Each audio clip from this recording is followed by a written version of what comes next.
Ano nyo? Oo. Na, Rachel, na ano nyo? Okay nyo? Nasaan na yung ano, Day? Ang plato. Yun na ata maganda. Ate Florence, kailangan bumalik ka. Kailangan yung pirma.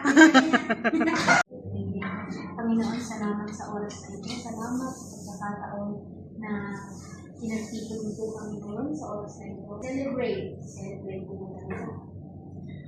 Ang isa sa aming mga kapatid na siya po ay uuwi for good. We are hoping na bumalik siya dito siguro next month. And thank you, Lord God. Lord, ay biyayaan niyo siya, Lord, ng mga biyaya na nararapat sa kanya, Panginoon. Kayo po ang nakakaalam ng kanyang mga plano.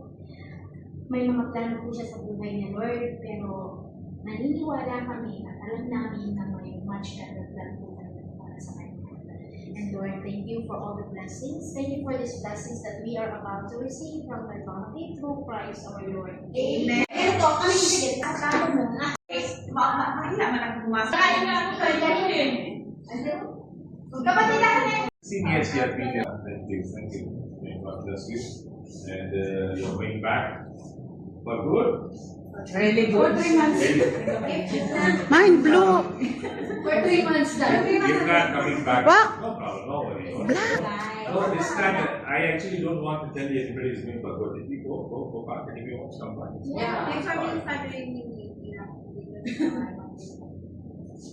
You already in the house?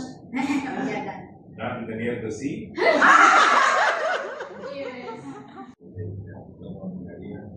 And today we are also very grateful to you because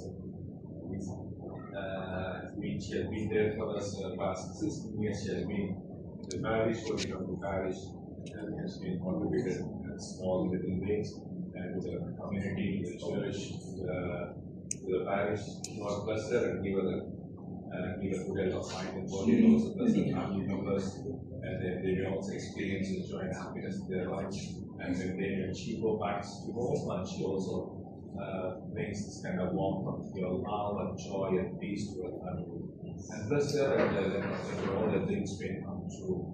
And give her good health of mind and body, that cheerfulness brings more people. Bless the Lord. Bless her family. You may pray through Christ our Lord. Amen. Thank you, Father. Amen. Good. Master is good. Do you want to do Sabi something? mo, he said, Yes. That's nice guy.